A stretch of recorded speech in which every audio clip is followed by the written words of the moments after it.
अस्सलाम वालेकुम। ऑनलाइन क्लासों में आपका स्वागत है।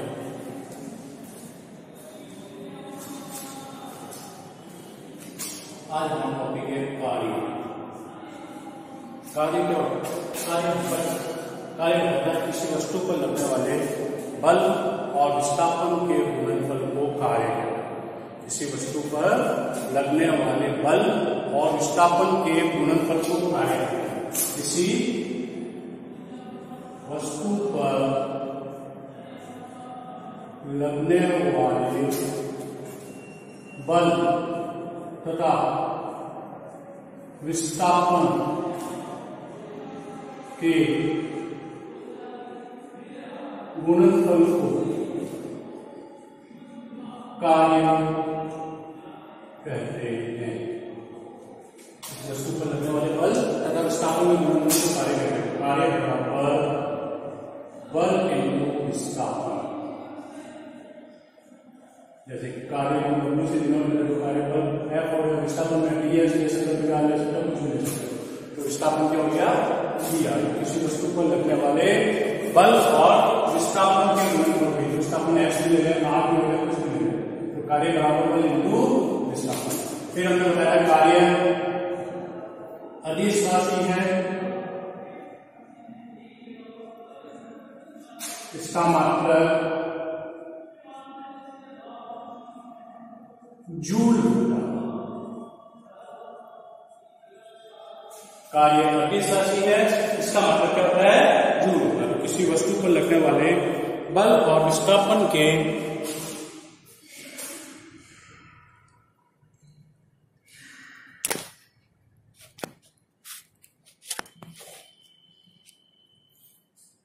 गुणनफल को क्या कहते हैं?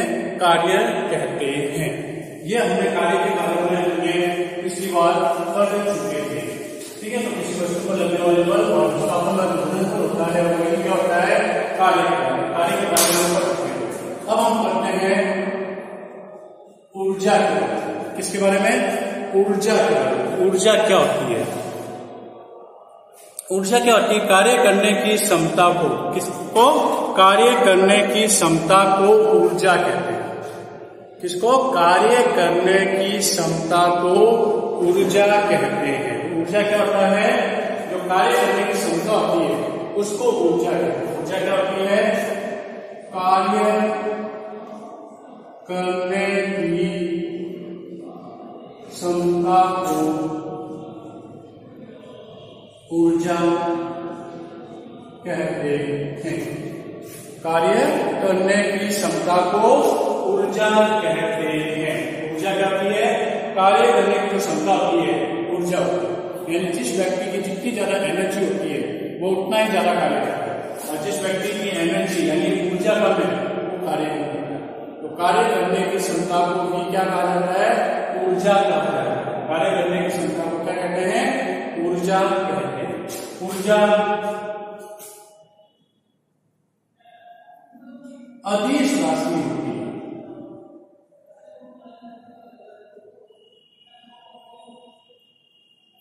जो ऊर्जा होती है वो की अदिश राशि होती है, और ऊर्जा का मतलब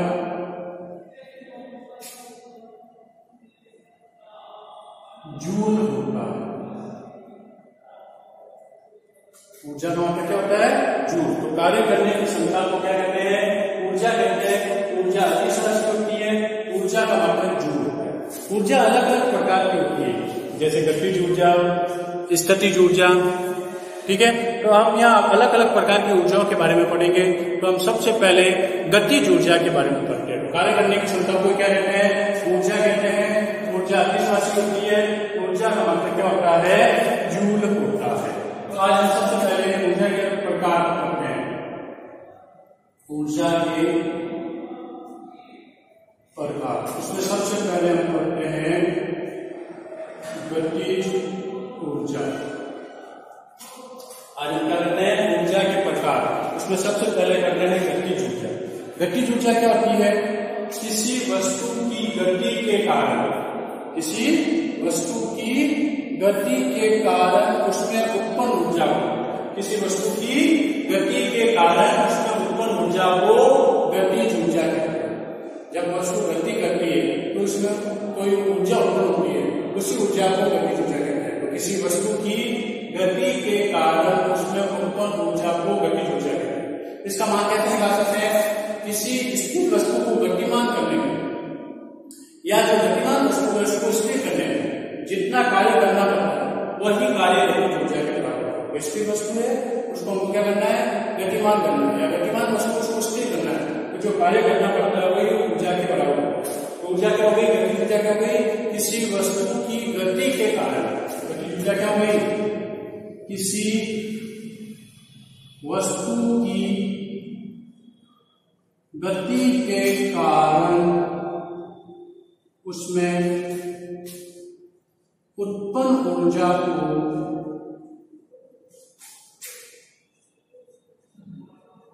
गतिज ऊर्जा कहते हैं।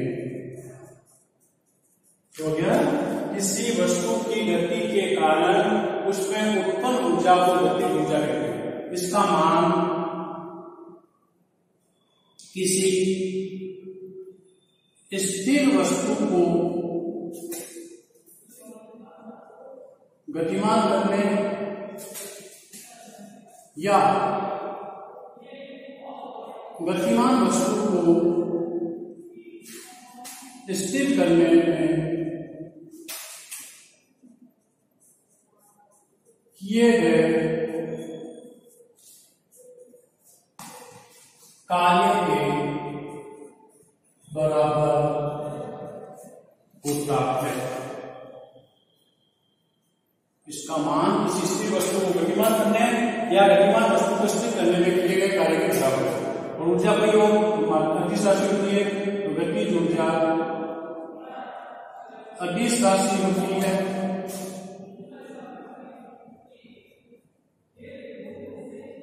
इसका मतलब जूल होगा। गतिज ऊर्जा अदिश राशि होती है, इसका मतलब क्या होता है? जूल होता है। तो किसी वस्तु की गति के कारण उसमें जो भी उत्पन्न ऊर्जा होती है उसी को हम क्या कहते हैं? गतिज ऊर्जा कहते हैं। ठीक है। इसको क्या किया जाता है? किसी स्थिर वस्तु को गतिमान करने या गतिमान वस्तु को स्थिर करने में किए गए कार्य के बराबर होता है। किसी वस्तु को गतिमान करने या गतिमान वस्तु को स्थिर करने में किए गए कार्य के बराबर होता है। तो गतिज ऊर्जा क्या होती है? किसी वस्तु की गति के कारण इसमें जो भी ऊर्जा उत्पन्न होती है उसी ऊर्जा को गतिज ऊर्जा कहते हैं। अब हम गतिज ऊर्जा का मान निकाल रहे हैं, गतिज ऊर्जा का फॉर्मूला क्या है? तो ऊर्जा तो क्या होगी?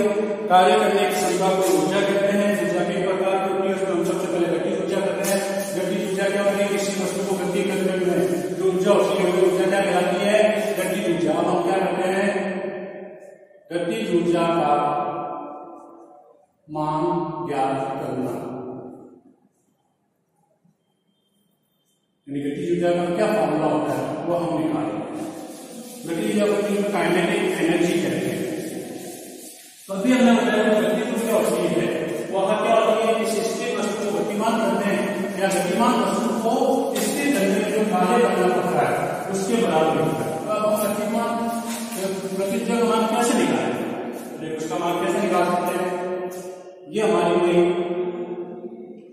n द्रव्यमान की प्रारंभिक वस्तु जो कि a स्थिति पर है, इसका प्रारंभिक वेग यानी स्थिर है, इसका प्रारंभिक वेग 0 है। ये स्थिर है, इसका प्रारंभिक वेग क्या है? 0। अब हम इस वस्तु को बल लगाते हैं। बल लगाने के कारण वस्तु s दूरी विस्थापित कर रही है।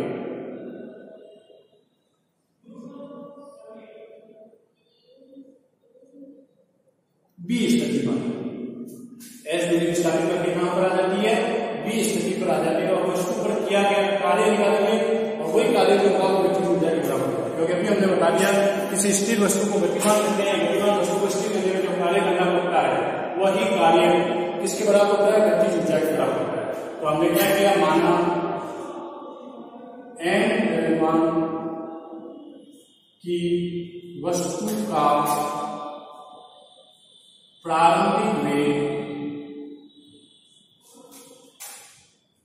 u बराबर 0 है। वस्तु पर F बल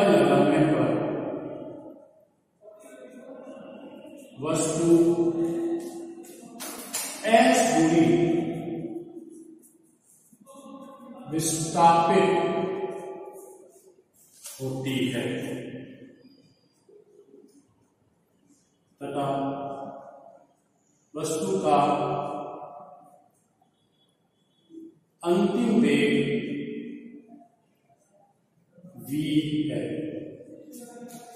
वस्तु पर F बल लगाने पर वस्तु S दूरी विस्थापित होती है, वस्तु का अंतिम वेग v है। अतः अब हमको कार्य करना है। अतः वस्तु पर किया गया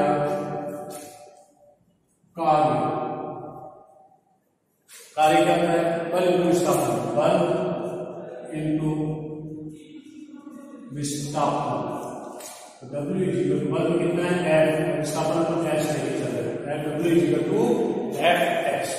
वस्तु पर किया गया कार्य बराबर क्या हो गया? बल इंटू विस्थापन। तो W इक्वल टू क्या हो गया? Fs आ गया। W इक्वल टू क्या आ गया? Fs। अब हमको क्या निकालना है? कार्य का मान निकालना है। कैसे निकालें? F का मान हम कर चुके हैं न्यूटन की गति के दूसरे नियम में। न्यूटन की गति के दूसरे नियम में F इक्वल टू क्या आएगा? न्यूटन की गति के द्वितीय नियम से F इक्वल टू ma होता है। न्यूटन की गति के द्वितीय नियम से F इक्वल टू m होता है। समीकरण 1 में 2 से मान समीकरण 1 में F का मान W इक्वल टू MAS।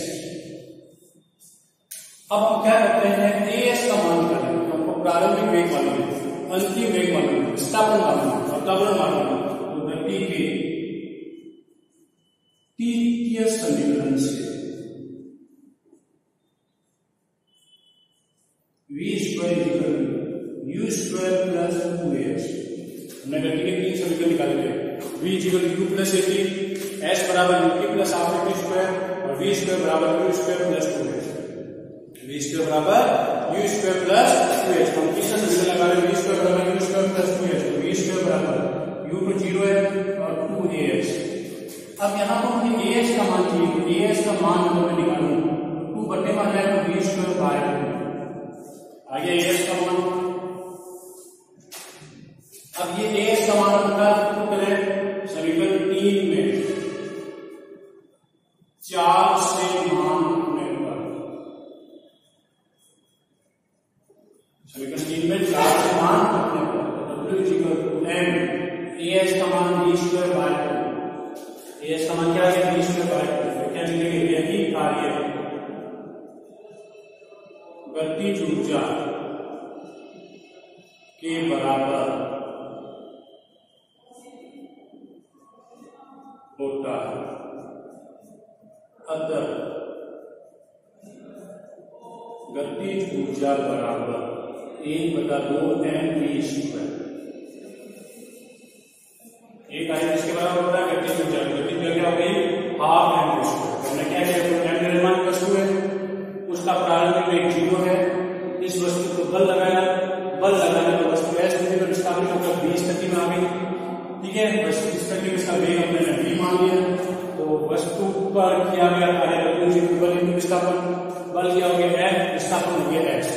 फिर हम न्यूटन की गति का द्वितीय नियम पढ़ा था। क्या पढ़ा था? इस नियम के अनुसार किसी वस्तु के संवेग में परिवर्तन की दर वस्तु पर आरोपित बल के समानुपाती होती है। उससे हमने सॉल्व किया था। F इक्वल टू m आया था। F इक्वल टू m किया। अब as का मान निकालने के लिए तृतीय समीकरण निकाला। v स्क्वायर बराबर u square plus 2as, u का मान 0 है, यहाँ से as का मान है। as का मान हमने किया, सॉल्व किया तो w equal to mv square by 2 आया। और ये कार्य किसके बराबर होता है? गतिज ऊर्जा। गतिज ऊर्जा का फॉर्मूला क्या होता है? Half mv square. गतिज ऊर्जा का फॉर्मूला क्या होता है? हाफ mv स्क्वायर होता है। तो गतिज ऊर्जा बराबर क्या होती है? 1/2 mv स्क्वायर, जहां m द्रव्यमान है और v इसका वेग। जरूरी है v यहाँ पर हमारा अंतिम वेग ही माने। अगर कहीं पर वस्तु का प्रारंभिक वेग दे दिया, इसका मीनिंग क्या है? नॉट आगे देखो है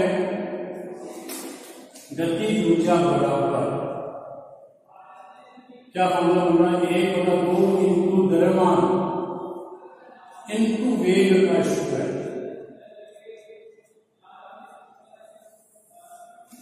एक बटा दो द्रव्यमान इंटू वेग का स्क्वायर। अगर वेग प्रारंभिक वेग दिया हुआ तो u का स्क्वायर ले लेंगे, अगर वेग अंतिम दिया हुआ है तो v का स्क्वायर ले लेंगे।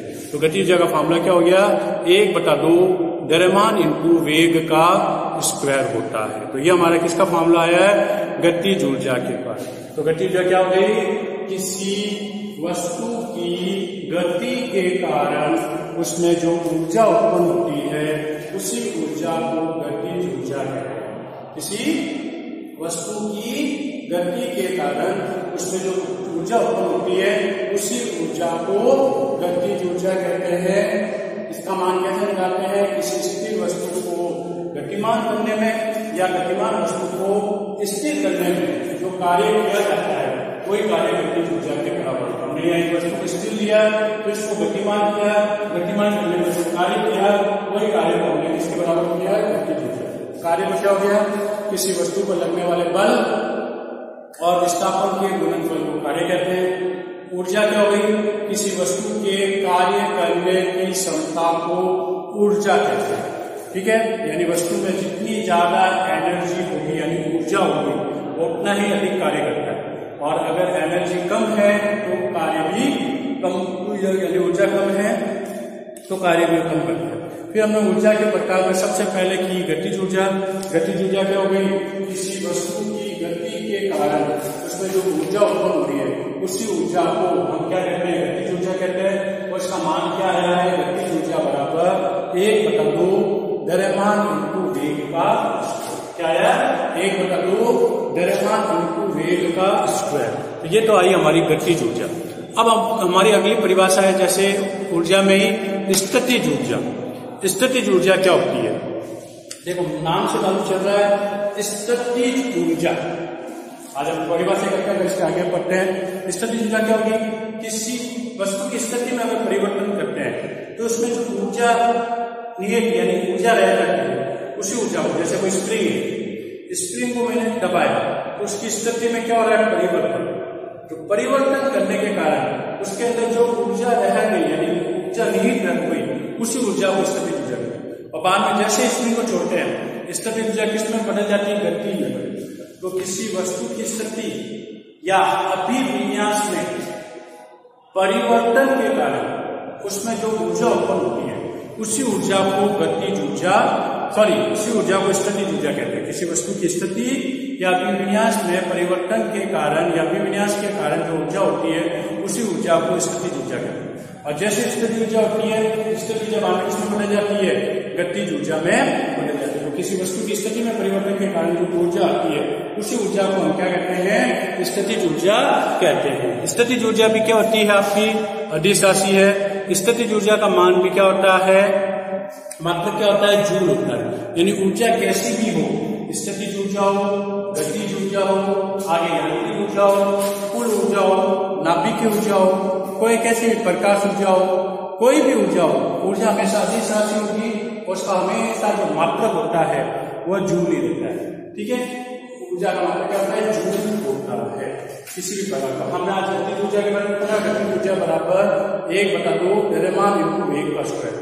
कल हम अगले टॉपिक में स्थितिज ऊर्जा के बारे में पढ़ेंगे। तो हमने आज परिभाषा उसकी बता दी है, किसी वस्तु की स्थिति के कारण या किसी वस्तु की स्थिति में परिवर्तन के कारण जो ऊर्जा उत्पन्न होती है उसी ऊर्जा को हम क्या कहते हैं, स्थितिज ऊर्जा ही कहते हैं। स्थितिज ऊर्जा भी एक प्रकार से अदिश राशि है और स्थितिज ऊर्जा का जो मात्रक होता है वह भी आपका जूल होता है। तो आज हमने कार्य के बारे में पढ़ा, ऊर्जा के बारे में पढ़ा। ऊर्जा के प्रकार में सबसे पहले हमने गतिज ऊर्जा के बारे में पढ़ा और गतिज ऊर्जा का फॉर्मूला पढ़ा। तो गतिज ऊर्जा का फॉर्मूला सॉल्व करने पर क्या आया, 1/2 द्रव्यमान इंटू वेग का स्क्वायर। फिर हमने स्थितिज ऊर्जा की परिभाषा बताई। तो स्थितिज ऊर्जा की परिभाषा होती है, किसी वस्तु की स्थिति में परिवर्तन के कारण जो ऊर्जा उत्पन्न होती है उसी ऊर्जा को हम क्या कहते हैं, स्थितिज ऊर्जा कहते हैं, जिसके बारे में डिटेल में हम कल करते हैं।